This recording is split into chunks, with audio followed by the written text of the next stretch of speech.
Hallelujah. Thank you, Lord Jesus. நன்றி ஆண்டவரே, உமக்கு ஸ்தோத்திரம் ஸ்தோத்திரம் ஸ்தோத்திரம். We honor your presence, we worship you. உம்முடைய சமூகத்தை நாங்கள் வாஞ்சிக்கிறோம், உம்முடைய சமூகத்தை விரும்புகிறோம், உம்முடைய சமூகத்தை நாங்கள் ஆண்டவரே கனம் பண்ணுகிறோம். Thank you, Lord. Hallelujah. Hallelujah. Hallelujah. Thank you, Jesus. Hallelujah. Hallelujah. Praise the Lord. நாம் ஜெபித்து இந்த மாலை வேத தியானத்தை நாம் துவங்கவிருக்கிறோம். ஆமென். அநேகருக்கு இந்த லைவ் நீங்கள் ஷேர் பண்ணுங்கள். அநேகரோடு இந்த மாலை வேளையிலும் கர்த்தருடைய ஆவியானவர் பேசட்டும், கர்த்தருடைய வார்த்தை நம்மை சந்திக்கட்டும். இருபுறமும் கருக்குள்ள கர்த்தருடைய பட்டயம் என்று வேதம் சொல்லுகிறது. இந்த நாளிலும் கூட நமது வார்த்தையை தியானிக்கும் போது உங்களுடைய உள்ளான மனுஷனிலே ஒரு மிகப்பெரிய மாற்றத்தை, ஒரு மிகப்பெரிய விடுதலை நீங்கள் நிச்சயமாக நீங்கள் அனுபவிப்பீர்கள் என்று இயேசுவின் நாமத்தில் உங்களை வாழ்த்துகிறேன். கர்த்தர் உங்களை ஆசீர்வதிப்பாராக. ஜெபிக்கலாமா? பிதாவே, இயேசுவின் நாமத்தில் இந்த மாலை வேளையில் நாங்கள் உம்முடைய சமூகத்துக்கு வருகிறோம். கர்த்தர் எங்களோடு கூட பேசுவீராக. உம்முடைய சத்தத்தை நாங்கள் கேட்க எங்களை பலப்படுத்தும். உள்ளான மனுஷனில் வல்லமையாய் பலப்படவும் என்று வேதம் சொல்லுகிறபடி உள்ளான மனுஷனிலே பலனடைந்து கிருபையினாலும் சத்தியத்தினாலும் நிரப்பப்பட, வார்த்தையினால் பலனடைய உம்முடைய தெய்வீக அனுகிரகம் எங்களுக்கு உண்டாகட்டும் என்று சொல்லி நாங்கள் ஜெபிக்கிறோம். காத்துக்கொள்ளும், பலப்படுத்தும், வல்ல கரத்தில் ஒப்புக் கொடுக்கிறோம். இரட்சகர் இயேசுவின் நாமத்தில் ஜெபிக்கிறோம் ஜீவனுள்ள நல்ல பிதாவே. ஆமேன், ஆமேன், ஆமேன். Bless you. கர்த்தர் உங்களை ஆசீர்வதிப்பாராக. இந்த மாலை வேளையிலும் ஹல்லேலூயா நாம் ஆண்டோட வார்த்தைக்கு நேராக கடந்து செல்ல போகிறோம். ஆமேன். அநேகருக்கு இந்த லிங்கை ஷேர் பண்ணுங்கள், உங்கள் நண்பர்கள், தெரிந்தவர்கள். ஆமேன். யாராவது இந்த வார்த்தை கேட்டு ஆசீர்வதிக்கப்படணும்னு நீங்கள் விரும்பினீர்கள் என்று சொன்னால் அவர்களோடு நீங்கள் பகிர்ந்து கொள்ளுங்கள். நிச்சயமாக இந்த சத்தியம் அவர்களுக்கு மிகுந்த பிரயோஜனமாக இருக்கும். they will be blessed. கர்த்தர் அவர்களை ஆசீர்வதிக்க வல்லவராக இருக்கிறார். வார்த்தையை தான் நாம் நம்முடைய ஆமேன் எல்லா இடத்திலும் ஆமேன் வேதம் சொல்லுகிறது. அவர் தமது வசனத்தை என்ன பண்ணியிருக்கிறார்னா கனப்படுத்தி இருக்கிறார்.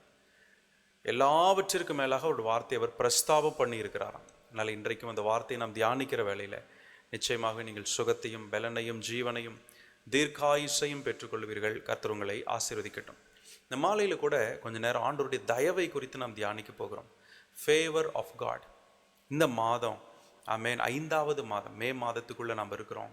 இந்த மே மாதம், இந்த 5 என்பது ஆமேன் அதனுடைய தீர்க்க தரிசன அர்த்தம் தயவு, கிருபை என்ற அர்த்தம். Goodness, unmerited favour.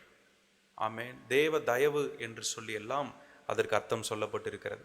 இன்றைக்கு கூட இந்த மாலையில் தயவை குறித்து நாம் தியானிக்க போகிறோம். ஆண்டவர் சித்தமானால் இந்த மாதத்தின் வேத தியான ஆராதனைகளிலே தேவ தயவு ஒரு மனுஷனை எப்படியெல்லாம் ஆசீர்வதிக்கிறது, தேவ தயவு ஒரு மனுஷனை எப்படியெல்லாம் உயர்த்துகிறது, தேவ தயவு ஒரு மனுஷனை எப்படியெல்லாம் மேன்மைப்படுத்துகிறது என்பதை நாம் தியானிக்க போகிறோம். ஆமேன். ஒரு வசனத்தை நம்ம முதல்ல வாசிக்க போகிறோம். நாம் வாசிக்க கேட்போம். சங்கீதம் 5வது சங்கீதம் அதனுடைய 12வது வசனத்தை நாம் வாசிக்க கேட்போம். சங்கீதம் 5 அதனுடைய 12 இப்படியாய் சொல்லுகிறது: கர்த்தாவே, நீர் நீதிமானை ஆசீர்வதித்து காருண்யம் என்னும் கேடகத்தினால் அவனை சூழ்ந்து கொள்ளுவீர் என்று ஆமேன் சங்கீதக்காரன் சொல்லுகிறான். கர்த்தாவே, நீர் நீதிமானை ஆசீர்வதித்து காருண்யம் என்னும் கேடகத்தினால் அவனை சூழ்ந்து கொள்ளுவீர். ஆமேன். ஆண்டவர் என்ன பண்றாரா? நீதிமான ஆசீர்வதிக்கிறார். ஆமேன். அப்போ நீதிமான் அப்படின்னாலே அந்த நீதிமானுக்குரிய ஒரு ஸ்டேஜ், ஃபஸ்ட்டு ஸ்டேஜ் என்னன்னா ஆமேன் அவன் ஆசீர்வதிக்கப்பட்டவன், அல்லது ஆசீர்வாதத்துக்கு அவன் தகுதியானவன், அல்லது ஆசீர்வாதத்துக்கு அவன் ஹி இஸ் எலிஜிபிள் என்பதை வேதம் சொல்லுகிறது.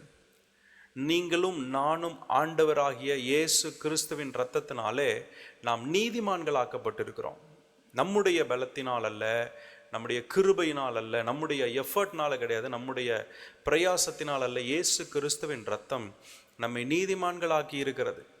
வேதம் சொல்லுகிறது இயேசு கிறிஸ்துவின் இரத்தம் சகல பாவங்களை நீக்கி நம்மை சுத்திகரிக்கிறது. சகல பாவங்க, எப்பேற்பட்ட பாவமாக இருந்தாலும், whatever sin we have committed, எப்பேற்பட்ட காரியமாக இருந்தாலும் இயேசுவின் இரத்தம் சகல பாவத்திலிருந்து நம்மை விடுதலையாக்குகிறது. ஹல்லேலூயா. இயேசுவின் இரத்தம் அப்படி ஒரு விடுதலை நமக்கு தருகிறது. அப்போ இயேசுவின் இரத்தத்தால் கழுவப்பட்ட ஒவ்வொரு கர்த்தருடைய பிள்ளைக்கும் இருக்கிற அடுத்த ஒரு காரியம் என்ன தெரியுங்களா? அவர்கள் நீதிமான் என்கிற இடத்திற்கு வருகிறார்கள். நீதிமான் என்பது நீங்கள் சம்பாதிக்கிற ஒன்று அல்ல, நீங்கள் இலவசமாய் பெற்றுக்கொள்ளுகிற ஒரு ஆசீர்வாதம் என்பதை நம்ம புரிஞ்சுக்கணும். ஆமென். நல்லா தெரிஞ்சுக்கணும். நிறைய பேர் நீதிமான் ஆவதற்கு பிரயாசப்படுறாங்க. I want to become riches, நீதிமானாய் வாழணும், நீதிமான் ஆகணும், நீதிமானா மாறுறதுக்கு பிரயாசப்படணும்னு சொல்லி நிறைய பேர் நீதிமான் ஆவதற்கு பிரயாசப்படுகிறார்கள். ஆனால் வேதம் சொல்லுகிறது, நீ நீதிமான் ஆகிறதுக்கு பிரயாசப்படாத. ஏனென்றால் நீதிமான் உன்னால் ஆக முடியாது. You cannot become riches. நம்முடைய எஃபர்ட்ஸ் நம்மளை நீதிமானாக மாற்றாது. ஏன்னா நம்ம எல்லாரும் குறை உள்ளவர்களாக இருக்கிறோம். நம்முடைய நீதி எல்லாம் அழுக்கான கந்தை என்று தீர்க்கதரிசி சொல்லுகிறார். இப்போ நம்மளால நீதிமானாக மாற முடியாது. ஆனால் இயேசுவை விசுவாசிக்கும் போது யூ பிகம் ரைச்சஸ். ஏன் நீதிமானாக மாறணும்? சில பேருக்கு இப்போ அது ஒரு கேள்வி. நான் நீதிமானாக மாறி என்ன பண்ண போகிறேன்? எனக்கு தான் எல்லாமே இருக்கே, பணம் இருக்குது, பொருள் இருக்குது, சொத்து இருக்குது, வீடு இருக்குது, சொந்த வீடு இருக்குது, நல்ல வேலை இருக்குது. எனக்கு இப்படி ஒரு யோசனை வந்தது. சில சிட்டிஸில் வாழ்கிறவங்களெல்லாம் நீங்கள் பாருங்கள், எஸ்பெஷலி யங் பீப்புள். ஒரு ஸ்கூல் படிக்கிறாங்க, அதுக்கப்புறம் காலேஜ் போகிறாங்க, போயிட்டு ஒரு வேலைக்கு போகிறான். ஃபஸ்ட் எடுத்தோடனே ஒரு 10-20,000 சம்பளம், அடுத்து கொஞ்ச நாளில் 40-50,000, அப்புறம் 1 லட்சம், அப்புறம் 2 லட்சம், 3 லட்சம்.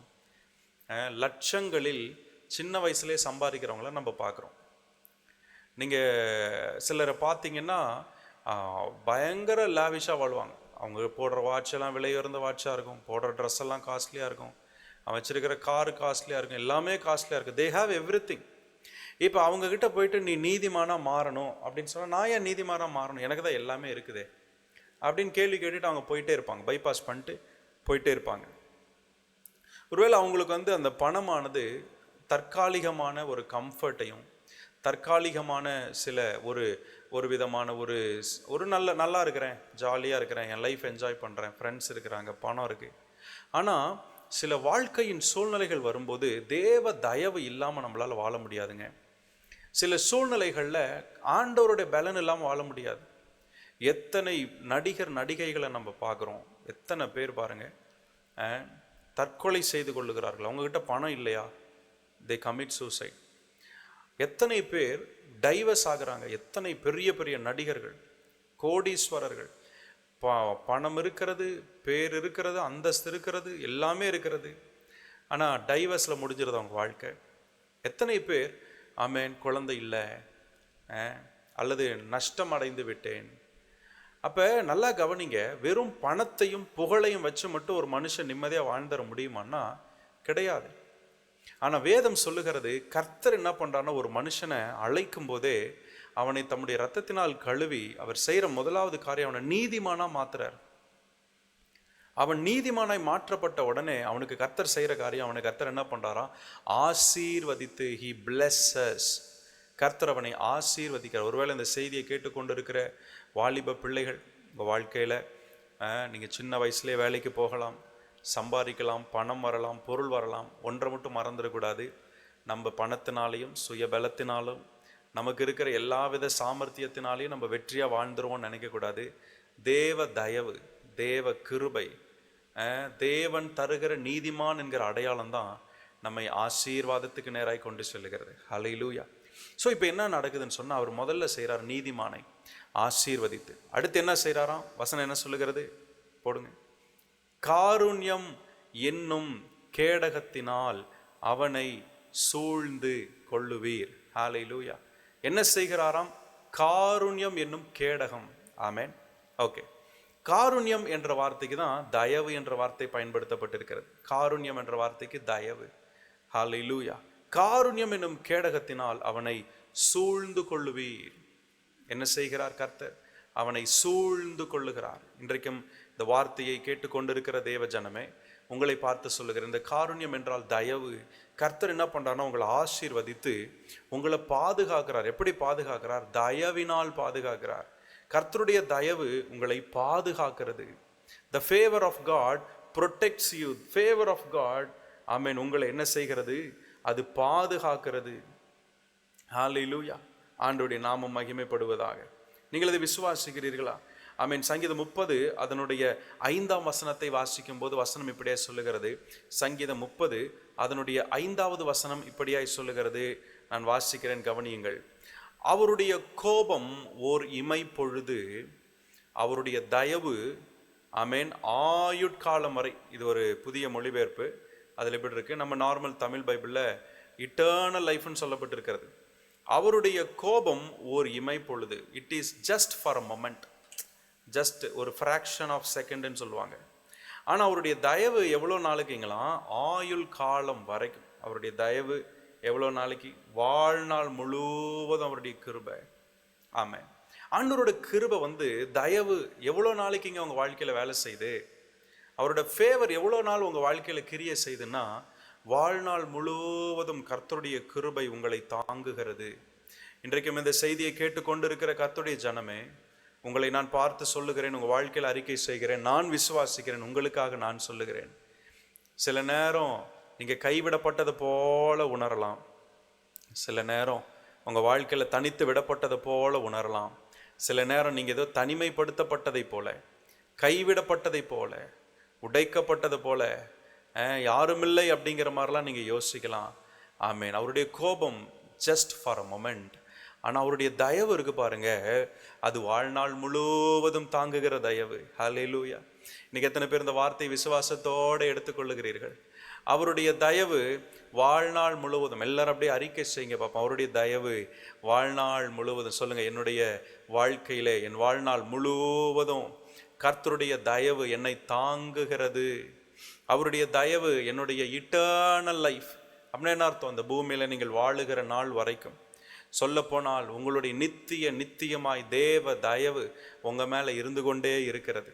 நீங்க விசுவாசிக்கிறீங்களா? வாழ்நாள் முழுவதும் தேவனுடைய தயவு. ஹல்லேலூயா. சங்கீதம் 84 அதனுடைய 11வது வசனம் இப்படியே சொல்லுகிறது. சங்கீதம் 84 அதனுடைய 11வது வசனம் அழகாய் சொல்லுகிறது. ஆமேன். நம்ம வாசிக்க கேட்க போறோம். ஆமேன். அவர் எப்படி இருக்கிறார்? How is he?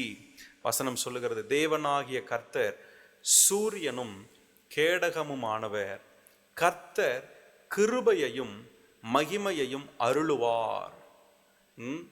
கர்த்தர் என்ன பண்றார்னா, கிருபையையும் மகிமையையும் அருளுவார். He gives. கிருபை என்ற வார்த்தை தயவு என்று சொல்லப்பட்டிருக்கிறது. ஆண்டவர் தயவை அருளுகிறவர். ஆண்டவர் என்னங்க பண்றாரு? தயவை தருகிறவர். He gives you favor. நான் இன்னைக்கு சொல்றேன், நீங்க நீதிமானா இருக்கிறீங்கன்றதை விசுவாசிங்கன்னா, இன்னைக்கு இன்னொன்னையும் விசுவாசிங்க. அவர் என்ன செய்யறார் தெரியுங்களா? என் வாழ்க்கையில தயவை அருளுகிறார். நான் தயவுக்கு பாத்திரவனா இருக்கிறேன். நான் தயவை பெற்றுக்கொள்ள தகுதியுடையவனா இருக்கிறேன். அவர் தயவை கொடுக்கிறவர். ஹல்லேலூயா. சொல்லுங்க பார்ப்போம். எங்கூட சேர்ந்து இந்த பைபிள் ஸ்டடியில் இணைஞ்சிருக்கிற கர்த்தருடைய பிள்ளைகள், தயவை அருளுகிறவர். எங்கெங்கெல்லாம் தயவை அருளுகிறார்? உங்களுக்கு எங்கெங்கெல்லாம் தேவை ஏற்படுகிறதோ, எங்கெங்கெல்லாம் நீங்கள் எதிர்பார்ப்புன்ற இடத்துல இருக்கிறீங்களோ, அங்கெங்கெல்லாம் கர்த்தருடைய தயவும் கர்த்தருடைய மகிமையும் உங்களுக்கு கொடுக்கப்படும். உங்கள் சூழ்நிலையின் மத்தியிலே, உங்கள் பிரச்சனைகளின் மத்தியிலே, நீங்கள் எங்கெங்கெல்லாம் தடுமாறுகிறீர்களோ, எங்கெங்கெல்லாம் நீங்கள் உதவிக்காக ஏங்குகிறீர்களோ, அங்கெல்லாம் ஆண்டவர் சொல்வார், என் தயவு உனக்கு போதும் மகளே, என்னோட கிருபை உனக்கு போதும், உன் பலவீனத்தில் என் பலன் பூரணமாய் விளங்கும். நீங்கள் எந்த சூழ்நிலையில் இருந்தாலும் அவர் தயவையும் மகிமையையும் அருளுகிறவராய் இருக்கிறார்.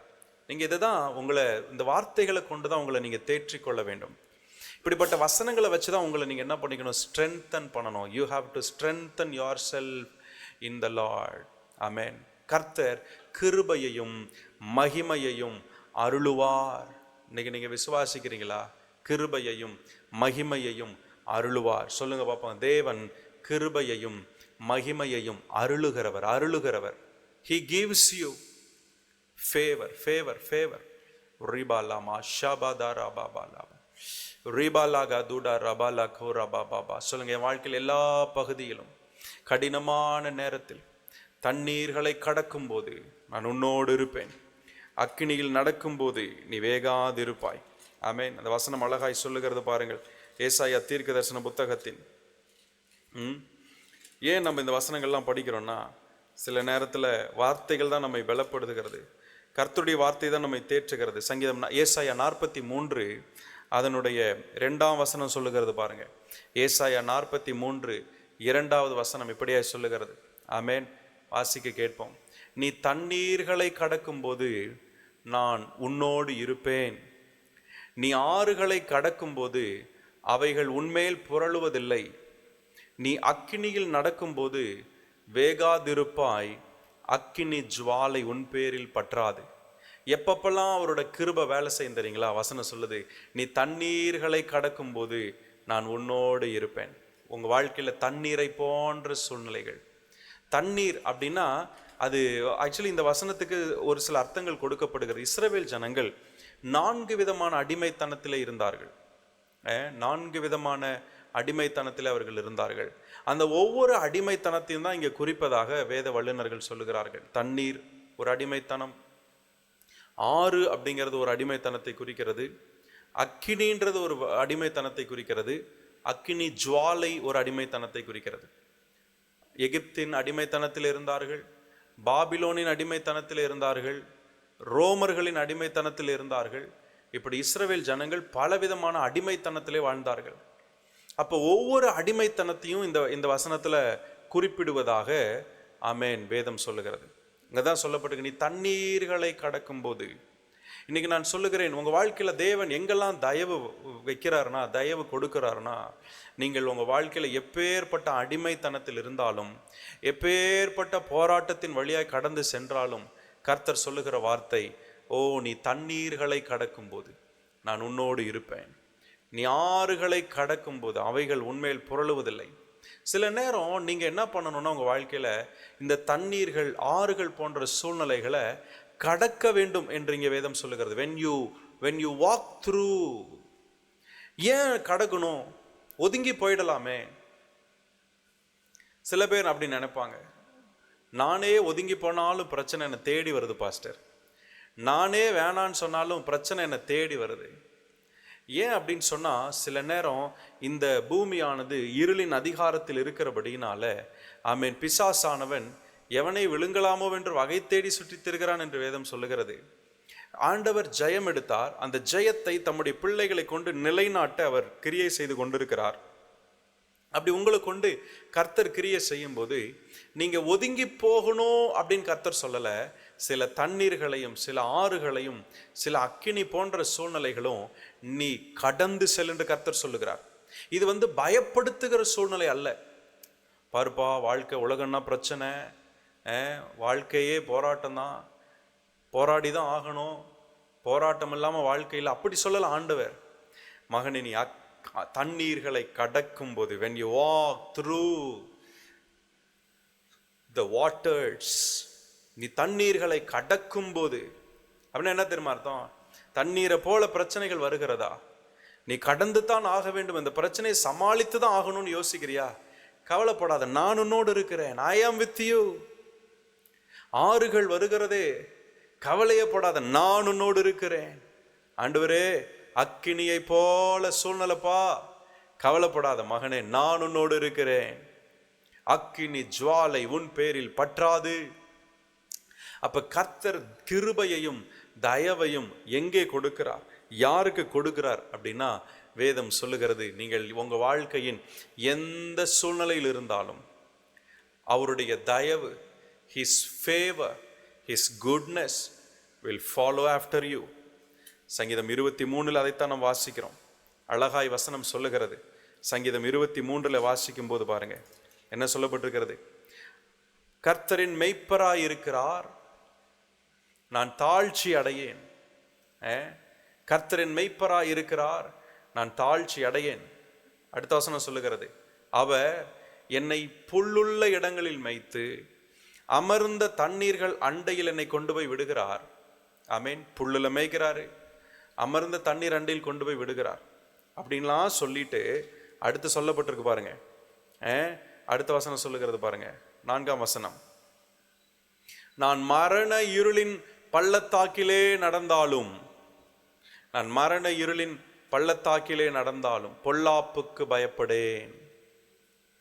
நான் மரண இருளின் பள்ளத்தாக்கிலே நடந்தாலும் பொல்லாப்புக்கு பயப்படேன். ஏன் தெரியுமா? தேவரீர் என்னோடே கூட இருக்கிறீர். ஹல்லேலூயா. ஏங்க நம்ம தயவை எங்கெங்கெல்லாம் விசுவாசிக்கிறோம், எதிர்பார்க்கிறோம் தெரியுங்களா? எந்த சூழ்நிலை வந்தாலும், மரண இருளின் பள்ளத்தாக்கே வந்தாலும் ஆண்டவர் சொல்றாரு, நான் உன்னோடு இருக்கிறேன். மரண இருளின் பள்ளத்தாக்கிலே நீ நடந்தாலும் பொல்லாப்புக்கு நீ பயப்படாத மகளே, நான் உன்னோடு இருக்கிறேன். ஏன் தெரியுமா? ஆமென். அந்த வசனத்தின் அந்த அதிகாரத்தின் கடைசியில சொல்லப்பட்டிருக்கிறது. அந்த 6வது வசனம் பாருங்க, நன்மையும் கிருபையும் என்று சொல்லப்பட்டிருக்கிறது பாருங்க. என் ஜீவனுள்ள நாளெல்லாம் குட்னஸ் அண்ட் mercy, கிருபை, நன்மையும் கிருபையும் என்னை தொடரும். இன்னைக்கு விசுவாசிக்கிறீங்களா? நன்மையும் கிருபையும் உங்களை தொடரும். ஹல்லேலூயா, glory be to God. இன்றைக்கு நான் சொல்லுகிறேன், கர்த்தருடைய நன்மையும் கர்த்தருடைய கிருபையும் உங்களை தொடரும். உங்களை தொடரும். It will follow after you, it will chase after you.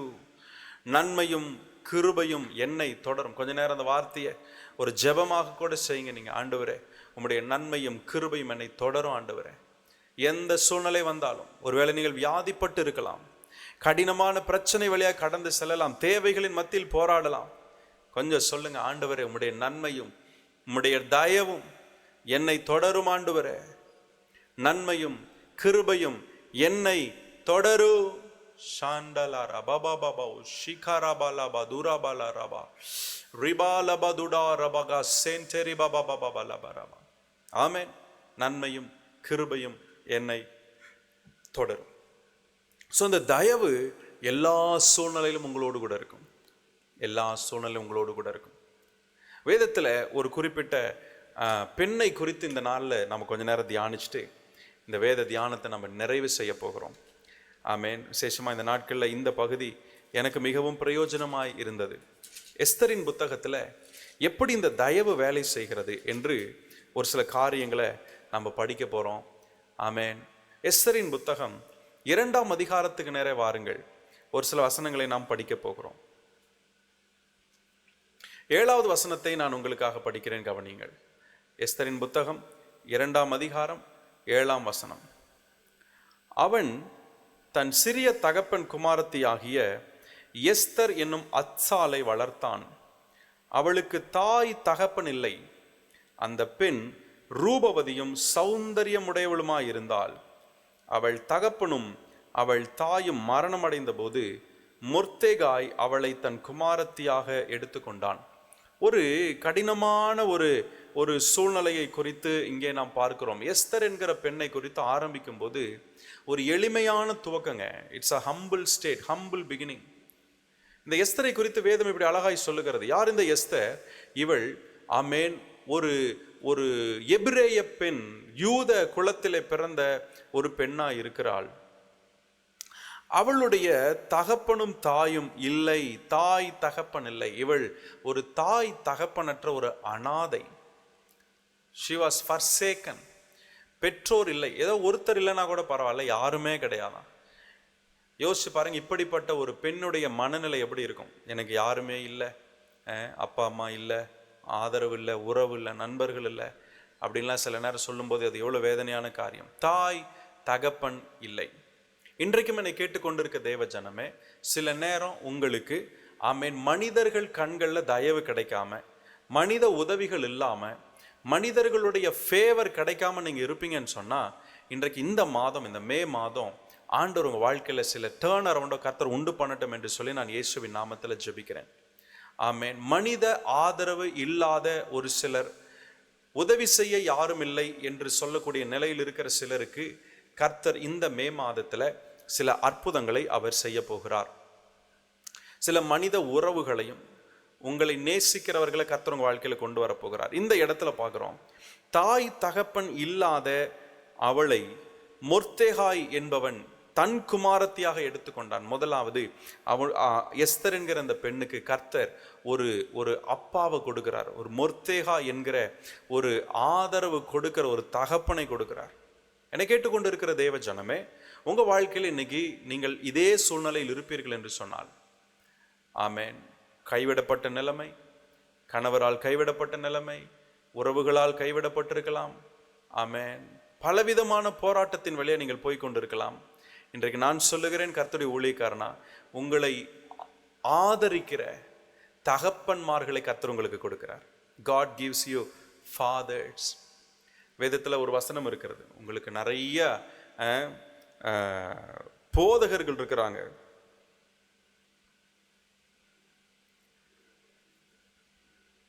அந்த வசனத்தை நான் உங்களுக்காக போடுறேன் பாருங்க, கவனிங்க. சங்கீதம் 68:5 சொல்லப்பட்டிருக்கு, நம்முடைய தேவன் ஆமென் ஃபாதர் டு த ஃபாதர்லெஸ் என்று வேதம் சொல்லுகிறது. ஆமென், glory to God, hallelujah. 1 கொரிந்தியரின் புத்தகம் 4ஆம் அதிகாரம் 15வது வசனத்தை நான் உங்களுக்காக வாசிக்கிறேன். 1 கொரிந்தியர் 4ஆம் அதிகாரம் 15வது வசனத்தை நான் உங்களுக்காக வாசிக்கிறேன்.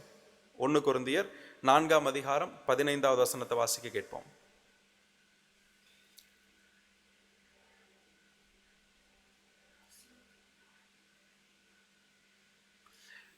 கிறிஸ்துவுக்குள் 10,000 உபாத்தியாயர்கள் உங்களுக்கு இருந்தாலும், பாருங்க அந்த வசனத்தை நல்லா கவனிங்க. கிறிஸ்துவுக்குள் 10,000 உபாத்தியாயர்கள் உங்களுக்கு இருந்தாலும் தகப்பன்மார் அநேகர் உங்களுக்கு இல்லையே.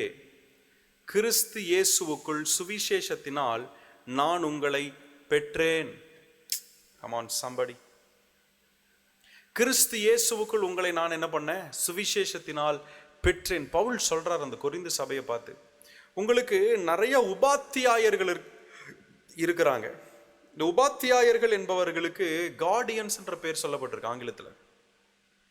கார்டியன்ஸ் சொல்லலாம், அல்லது நிறைய பேர் உனக்கு இந்த ஸ்டெப் ஃபாதர்னு சொல்லுவாங்க. ஸ்டெப் ஃபாதர், ஸ்டெப் மதர், இவங்களாம் யாருன்னா அந்த உதவி செய்கிற வளர்ப்பு தந்தை இல்லையா? வளர்ப்பு தந்தை, வளர்ப்பு தாய்.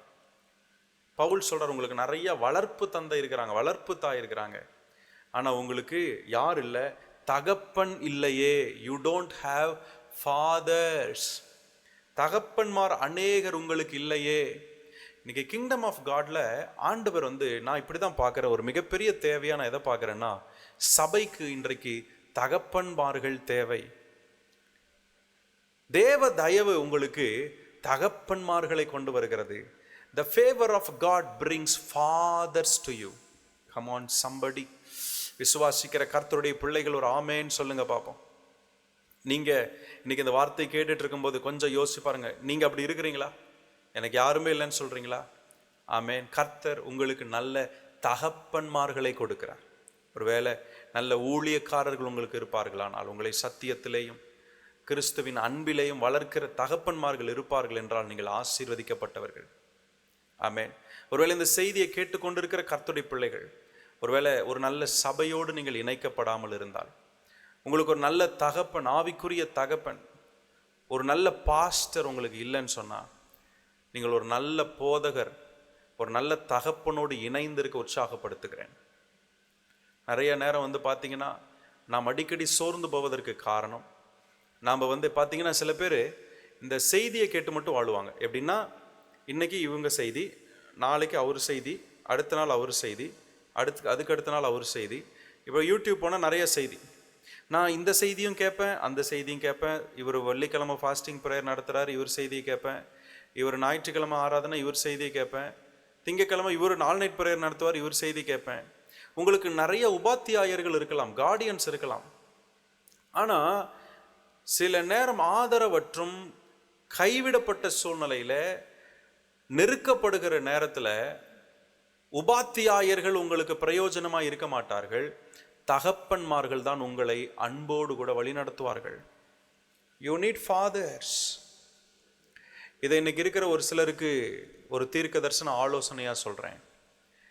ஒருவேளை நீங்கள் ஒரு நல்ல ஆவிக்குரிய சபையில் இணைந்திருப்பீர்கள் என்று சொன்னால், if you are part of a good church, கர்த்தர் ஆசீர்வதிக்கட்டும்.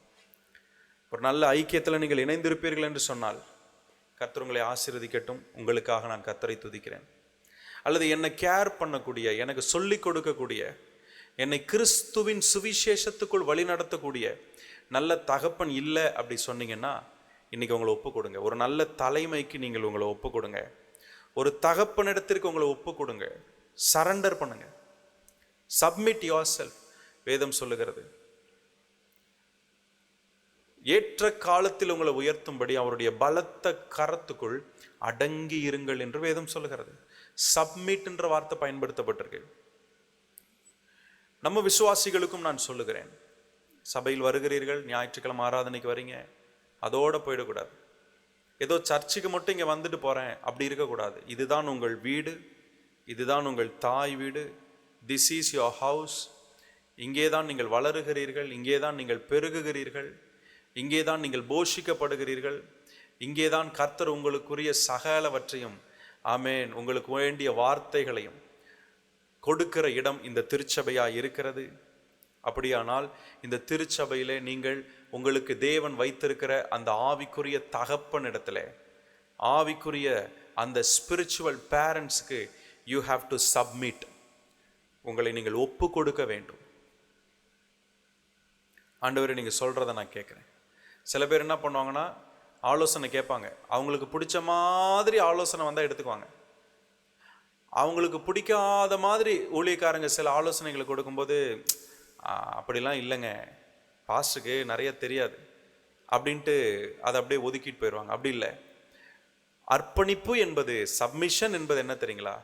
எல்லா காரியத்திலும் எனக்கு தேவன் வைத்திருக்கிற அந்த ஆமேன் தகப்பனுக்கு நான் அடங்கி இருப்பேன். I will submit my self totally. சங்கீதக்காரன் சொல்லுகிறான், நீதிமான் என்னை தயவாய் குட்டி. அந்த வசனத்தை படிக்கலாமா?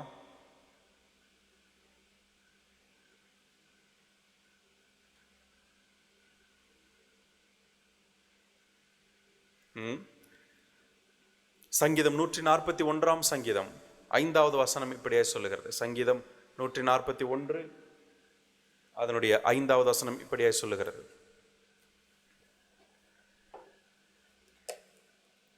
வாசிக்க கேட்போம்.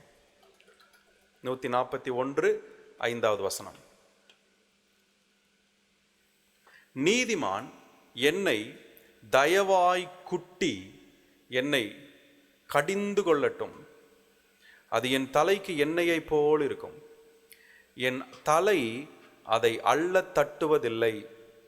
அவர்கள் இக்கட்டுகளில் நான் இன்னும் ஜெபம் பண்ணுவேன்.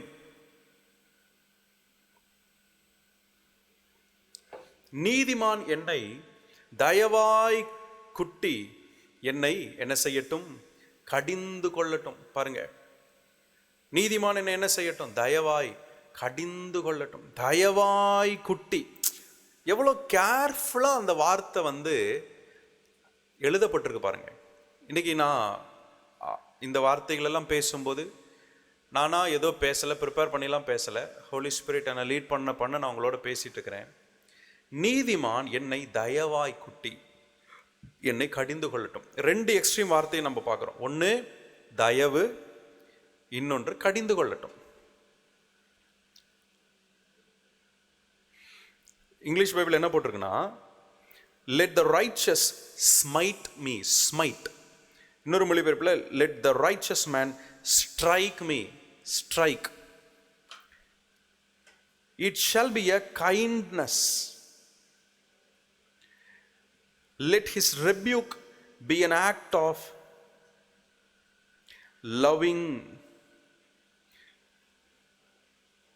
பாருங்க, அழகா சொல்லப்பட்டிருக்கு. Let his act of loving devotion. Come on. ஒரு BSBன்ற ஒரு மொழிபெயர்ப்புல, ஓகே, பெரியன் ஸ்டாண்டர்ட் பைபிள்ன்ற மொழிபெயர்ப்பில் இப்படியே சொல்லப்பட்டிருக்கு. Let the righteous man strike me, let his rebuke be an act of loving devotion. Loving devotion. How? Come on. Thank you, Jesus, for the wonderful word.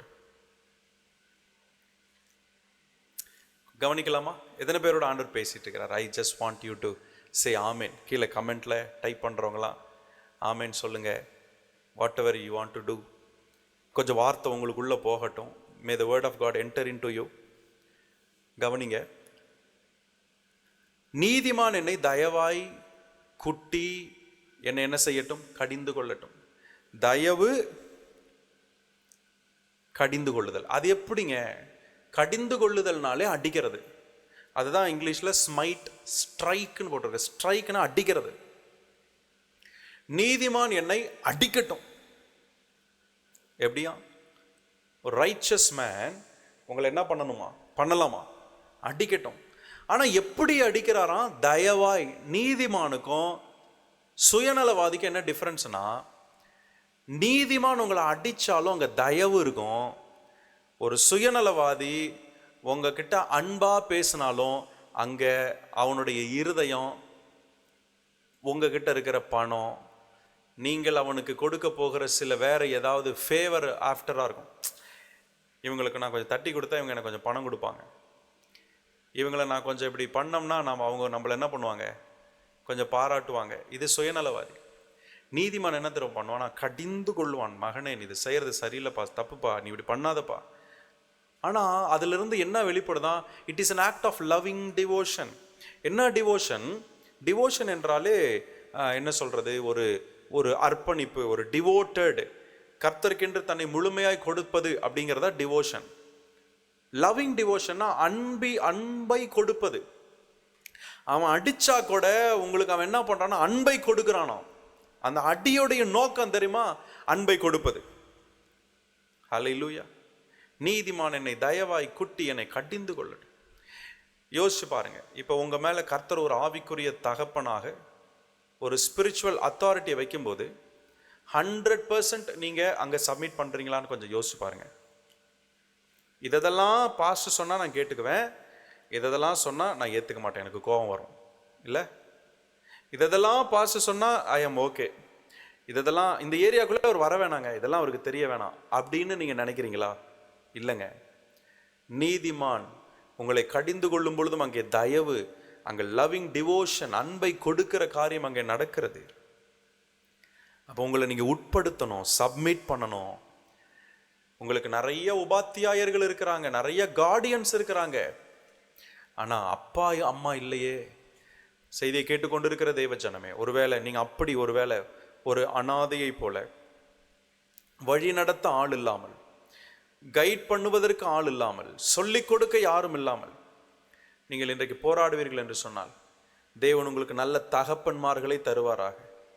ஒருவேளை இன்றைக்கு இந்த செய்தி கேட்டுக்கொண்டிருக்கிற யாராவது ஒரு சிலர், கர்த்தர் எனக்கு ஒரு நல்ல தகப்பனை கொடுத்திருக்கிறார், நல்ல தாயை கொடுத்திருக்கிறார், நல்ல சபையை கொடுத்திருக்கிறார், நல்ல ஐக்கியத்தை கொடுத்திருக்கிறார் என்று நீங்கள் சொல்லுவீர்களானால் உங்களுக்காக நான் கர்த்தரை துதிக்கிறேன்.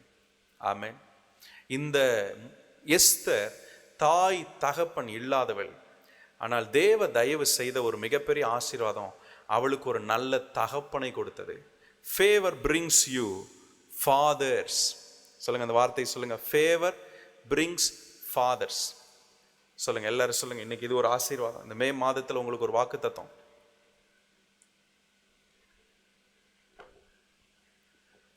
எஸ்தர் 2வது அதிகாரத்தில் பார்க்குறோம். Favour brings fathers. தயவு தகப்பன்களை கொண்டு வருகிறது. தயவு என்ன செய்கிறது? தகப்பன், பெற்றோர், அப்பாவை கொடுக்கிறது உங்க வாழ்க்கையில.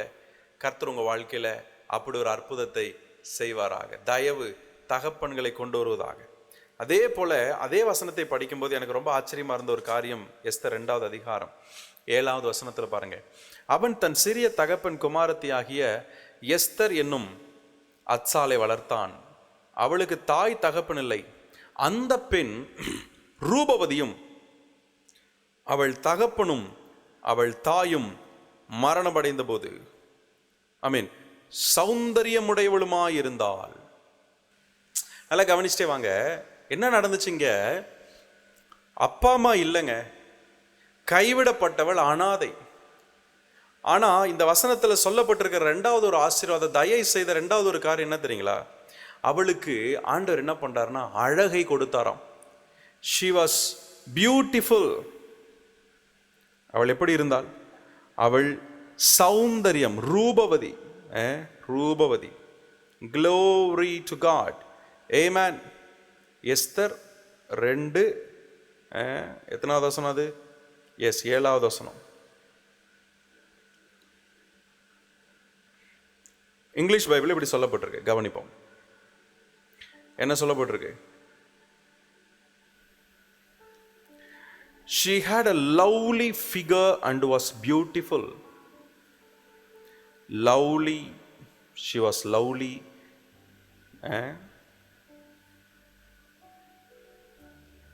ரொம்ப அழகா இருந்தான்னு சொல்லப்பட்டிருக்குங்க. The young woman was lovely in form and in appearance. She was beautiful. அழகா இருந்தால். இந்த அழகு எங்கிருந்து வந்திருக்கும்னு நினைக்கிறீங்க? அந்த லவ்லி இன் ஃபிகர், முக தோற்றத்திலே அவள் அழகா இருந்தாள். அல்ல கவனிங்க, ஒரு ஒரு இருதயத்தின் நிறைவு, உள்ளத்தின் மகிழ்ச்சி தான் அழகுன்னு பைபிள் சொல்லுது. இவளுக்கு அப்பா அம்மா கிடையாது, ஆதரவு இல்லை, அனாதை போல இருந்தா. ஆனால் எப்படி அவள் முகம் மட்டும் அழகா இருந்திருக்க முடியும்? ஏனென்றால் அவள் தன் சூழ்நிலையினால அவள் ஆளப்படலை. அவளுடைய சூழ்நிலை அவளை என்ன பண்ணலைன்னா, அவளை இது பண்ணவே கிடையாது, ஒரு பிட்டர்னஸ்குள்ளே தள்ளவே இல்லை. தான் ஒரு அனாதை என்கிற மனதை அவள் ஒரு நாளும் என்டர்டெயின் பண்ணவே கிடையாது. அவள் பாட்டுக்கு ஜாலியாக இருந்திருக்கலான்னு நான் நினைக்கிறேன். எனவே தான் அவள் அழகா இருந்தாலாம். she was lovely in appearance. இன்றைக்கு நான் சொல்கிறேன், தேவ தயவு உங்கள் வெளி தோற்றத்தை மாற்றுகிறது. தேவ தயவு உங்கள் வெளி தோற்றத்தை மாற்றுகிறது. விசுவாசத்தோடு ஆண்டவருக்கு நன்றி சொல்லுங்க பாப்போம். தேவ தயவு என் வெளி தோற்றத்தை மாற்றுகிறது. தயவு செய்கிற ஒரு காரியம் என்னங்க? என்னுடைய அப்பியரன்ஸை மாற்றுது. நான் அடிக்கடி சொல்லுவேன், ஆமேன்.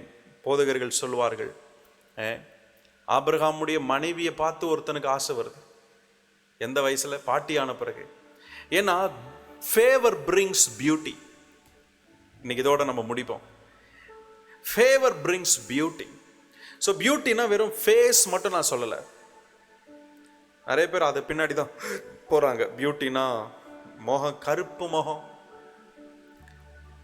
பைபிளில் சொல்லப்பட்டிருக்கு, அந்த ராகேல் லேயாள், ராகேல் அழகு இல்லையா, ரேச்சல் பார்க்க அழகா இருந்தாலும் லேயாள். Leah was not that beautiful, Rachel was beautiful. லேயாள் ஒரு மாதிரி, ஆனால் அவளுக்கு தான் குழந்தை பிறந்தது பாருங்க. நிறைய பேர் கர்த்தருடைய பிள்ளைகள் இன்னும் இந்த முக தோற்றத்தை முக்கியப்படுத்துறோம் பாருங்க. பொண்ணு பார்க்கும்போது, மகனுக்கு மருமகளை பார்க்கும்போது, மகளுக்கு மகனை பார்க்கும்போது நீங்கள் எதை ப்ரையாரிட்டைஸ் பண்ணுறீங்க? அந்த பொண்ணு கருப்பு பாஸ்டர், அந்த பையன் ஒரு மாதிரி இருக்கான், முகம் ஒரு மாதிரி இருக்கு. ஆண்டவர் சொன்னார்னா, சமாதானமாக இருந்துச்சுன்னா, அந்த அந்த அந்த திருமண காரியம் உங்களுக்கு ஒரு பதற்றம் இல்லாத ஒரு பீஸ்ஃபுல்லாக இருந்துச்சுன்னா தைரியமாக இறங்குங்கன்ற நான். ஏன்னா நீங்கள் எதை முக்கியப்படுத்துறீங்கன்றது, வார்த்தை நீங்கள் எந்த அளவுக்கு முக்கியப்படுத்துறீங்கன்றதை வச்சு கண்டுபிடிச்சிடலாம். இந்த அழகு அதை விட, ஆமேன், எந்த அளவுக்கு ஒரு பிள்ளை, ஒரு மகன், ஒரு மகள் வசனத்தில் ஆழமாக ரூட்டடாக இருக்கிறாங்கன்றதான் அவங்களுடைய பியூட்டியை தீர்மானிக்குது.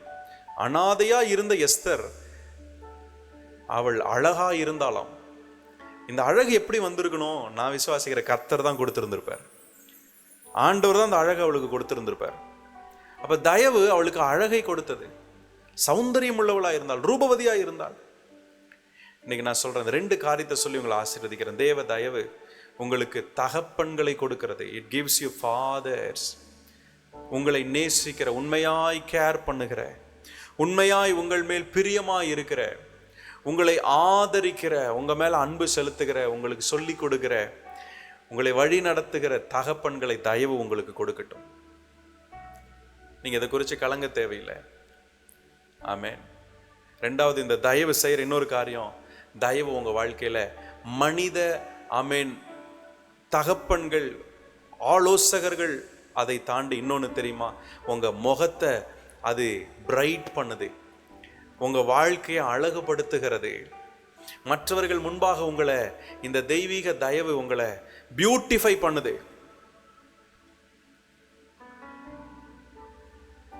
தெய்வ தயவு உங்களை பியூட்டிஃபை பண்ணுது, பியூட்டிஃபை பண்ணுது. It beautifies you.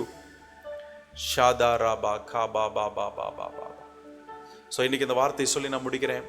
கர்த்தர் சித்தமானால் வருகிற வாரங்கள் இந்த எஸ்தர் புத்தகத்திலிருந்து நம்ம இன்னும் நிறைய படிக்க போகிறோம். தேவ தயவு உங்களை அழகுபடுத்தட்டும், உங்க இருதயத்தை பியூட்டிஃபை பண்ணட்டும், உங்க வார்த்தைகளை பியூட்டிஃபை பண்ணட்டும். ஃபேவர் உங்க வாழ்க்கை மற்றவர்கள் முன்பாக சாட்சியா இருப்பது ஒரு அழகு. அழகுன்றது முக தோற்றத்தில் மட்டுமல்ல, உங்க வார்த்தை, லாங்குவேஜ். சில பேரை நான் பார்ப்பேன், பயங்கரமா இந்த வசனம் சொல்லப்பட்டது போல ரூபவதி, சௌந்தரியம், பியூட்டிஃபுல், வாவ், வாயை திறந்த சாக்கடை, அதெல்லாங்க அழகு.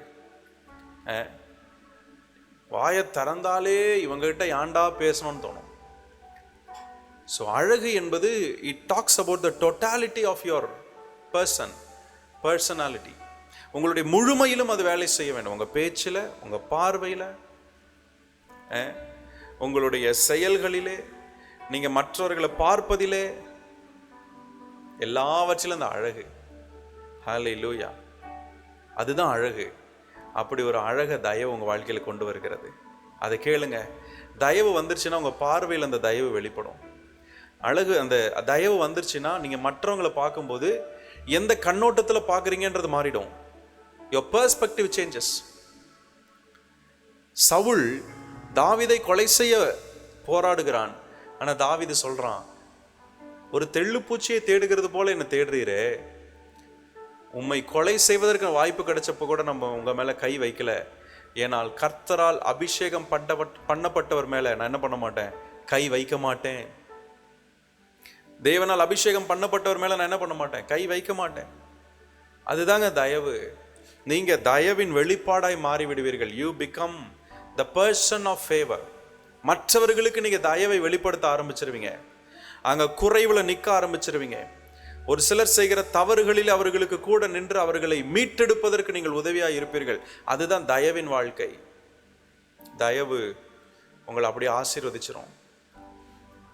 இன்னைக்கு தேவ தயவு உங்கள் வாழ்க்கையில் அந்த அழகை கொடுக்கட்டும். இன்னர் பியூட்டி, உள்ளான மனுஷனிலே ஒரு அழகு. உங்கள் லாங்குவேஜெல்லாம் கொஞ்சம் செக் பண்ணுங்க. உங்க பார்வையை செக் பண்ணுங்க. ஜட்ஜ்மெண்டெல்லாம் பார்க்காதீங்க. வெளி தோற்றத்தை வச்சு யாரையும் எடை போடாதீங்க. பார்க்கும்போதே அவங்க என்ன புடவை கட்டியிருக்கிறாங்க, என்ன ஷூ போட்டிருக்காங்க, இந்த சைக்காலஜின்னு சொல்லுவாங்க, பர்சனாலிட்டின்னு சொல்கிறாங்க. அதில் இப்படி சொல்கிறாங்க, ஒரு மனுஷனோட ஸ்டேட்டஸை பார்க்கணுன்னா அவன் என்ன ட்ரெஸ்ஸும் என்ன ஷூ போட்டிருக்கான்னு பார்த்தா அது அவனோட பர்சனாலிட்டியாம். இது உலக காரியம். ஆனால் ரியல் பியூட்டி, தேவனுடைய பார்வை என்ன தெரியுங்களா? சாக்கடையில் விழுந்து பன்றி தின்கிற தவிட்டுகளால் தன்னுடைய வயிற்றை நிரப்ப ஆசையாக இருந்த இளையகுமாரன் அப்பா கிட்ட வரும்போது அப்பா என்ன பண்ணுறாருன்னா அவனை ஓடி போய் கட்டி அணைத்து, அப்படின்னா என்ன தெரியுமா அர்த்தம்? அவன் மேலே இருந்த சேறு சகதி அந்த அழுக்கு தன் மேலையும் ஒட்டி கொள்ளுவதற்கு அவர் என்னவா இருந்தார், ஆயத்தமாக இருந்தார். இளையகுமாரனை கட்டி பிடிக்கும் போது அவன் மேலே ஃபுல்லாக அழுக்கு. பன்றிகளோடு வாழ்ந்தவன், பன்றிகளுக்கு ஃபீட் பண்ணுறான். அப்போ அவன் சேறு சகதியிலே வாழ்ந்திருப்பான் வாழ்க்கை. இவர் போய் அவனை கட்டி அணைக்கும் போது அவனுடைய துர்நாற்றம் இவர் மேல் வந்திருக்கும், அவனுடைய சேரும் சகதியும் இவர் மேல் வந்திருக்கும். இல்லை அப்படிதானே? தயவுல நீங்க வாழ்ந்தீங்கன்னா மற்றவர்களுடைய துர்நாற்றம், மற்றவங்க வாழ்க்கையில் இருக்கிற பலவீனம், மற்றவர்களுக்குள்ள இருக்கிற குறைவுகளை நீங்க என்ன பண்ணுவீங்க தெரியுங்களா? கிறிஸ்துவுக்குள்ள மன்னித்து அதை ஏற்றுக்கொண்டு அதிலிருந்து அவங்க மீண்டு வருவதற்கு நீங்க அவங்களுக்கு உதவியா இருப்பீங்க. இதுதான் அழகு. That is beauty. இன்னைக்கு கர்த்தர் அந்த ஒரு கிருபை உங்களுக்கு தருவாராக. இதுதான் கிறிஸ்டியன் வாக். இதுதான் கிறிஸ்தவ வாழ்க்கை. இதுதான் தேவன் சொல்லுகிற வாழ்க்கை. உனக்குள்ள ஒரு குறைவு இருக்கு, நான் தூரத்தில் நின்று உன்னை ஜட்ஜ் பண்ணிட்டு நீ சரியில்லை, உன் கேரக்டர் சரியில்லை, உன் குணாதிசயம் சரியில்லைன்ட்டு போறதுக்கு நான் அப்படி இல்லை. உன் பலவீனத்திலே நானும் உன்னோடு நிற்கிறேன். நீ விழுந்த இடத்துல நானும் உன் கூட நிற்கிறேன்.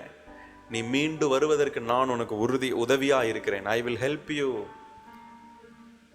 இயேசு அதைத்தான் விபச்சாரத்தில் கையும் களவுமாய் பிடிக்கப்பட்ட ஸ்திரீக்கு செய்தார். இயேசு மரித்து போன போது, கல்லறையில் அடக்கம் பண்ணப்பட்ட போது அவரை முதல்ல போய் பார்க்கணும், அவருக்கு தூபவர்க்கம் போடணும் அப்படின்னு போனது அந்த பெண்ணு தான். நீங்க யாருக்கு அதிகமா அன்பை கொடுக்குறீங்களோ ஒரு நாள் அவர்கள் உங்களுக்கு அளவுக்கு அதிகமான அன்பை உங்களுக்கு கொடுப்பாங்க. நீங்க எதை மற்றவர்களிடத்தில் எதிர்பார்க்கிறீங்களோ அதை நீங்க மற்றவர்களுக்கு கொடுக்க கற்றுக்கொள்ள வேண்டும். நீங்க எல்லாரையும் நியாயம் தீர்த்துட்டு, எல்லாரையும் குற்றப்படுத்திட்டு, எல்லாரையும் தூற்றி தெரிந்து கொண்டு இருந்தால் ஒரு நாள் வரும் எல்லாரும் அதை ரிவர்ஸ்ல நமக்கு செய்யும் போது நம்ம உடஞ்சு போயிடுவோம். But what is real beauty? ஒரு விழுந்து போனா, ஒருத்தன் உடஞ்சு போயிருந்தா நான் அவனோடு கூட நின்று அவனுக்காக பேசுவேன். அவனுக்காக அவன் செய்கிற தப்பை ரைட்டுன்னு சொல்கிறதல்ல, அவன் செய்கிற தவறை சுட்டி காட்டி அவன் அதிலிருந்து மீண்டு வருவதற்கு நான் உதவியாக இருப்பேன். ஆமென். இதுதான் ரியல் பியூட்டி. கர்த்தர் அந்த கிருபையை நமக்கு தருவாராக. ஜெபிக்கலாமா? பிதாவே, இயேசுவின் நாமத்தில் இந்த வேத தியானத்தில் இணைந்த கர்த்தருடைய பிள்ளைகளை நான் ஆசீர்வதிக்கிறேன். ஓ ராபா லாபா ஷாந்தோ ரூபா லாபா தா ராபா லா ராபா பாபா. என் அப்பா அதை செய்ய போறதுக்காக ஸ்தோத்திரம். தயவு தகப்பன்களை கொடுக்கிறது, தயவு அழகை கொடுக்கிறது. இந்த வார்த்தையினால் உம்முடைய மக்களை பலப்படுத்தும். இந்த வார்த்தை கேட்டு உம்முடைய மக்கள் ஆசீர்வதிக்கப்படட்டும். தெய்வீக கிருபை அவர்கள் வாழ்க்கையில் வேலை செய்யட்டும். ஆசீர்வதிக்கிறேன், ஆசீர்வதிக்கிறேன், ஆசீர்வதிக்கிறேன். உங்க நாமம் மகிமைப்படட்டும், உங்க நாமம் மகிமைப்படட்டும். வல்ல கரத்தில் ஒப்பு கொடுக்கிறோம். ரட்சகர் இயேசுவின் நாமத்தில் ஜெபிக்கிறோம் ஜீவனுள்ள நல்ல பிதாவே. ஆமென், ஆமென், ஆமென். God bless you. தெய்வீக கிருபையிலே உங்களை நான் ஒப்பு கொடுக்கிறேன். கர்த்தர் உங்களை ஆசீர்வதிப்பாராக. ஆமென். இந்த வீடியோவை அநேகருக்கு ஷேர் பண்ணுங்க. இந்த ஊழியத்தை உங்களுடைய பொருளாதாரத்தாலும் ஜெபத்தாலும் தாங்குங்கள். அது இன்னும் இப்படி அநேக ஆமென் கர்த்தருடைய வார்த்தை பேசி அநேகருக்கு நம் ஆசீர்வாதமாக இருப்பதற்கு அது உதவியாக இருக்கும். ஆமென். God bless you. தேவ கிருபை உங்களோடு கூட இருக்கட்டும். ஆமென்.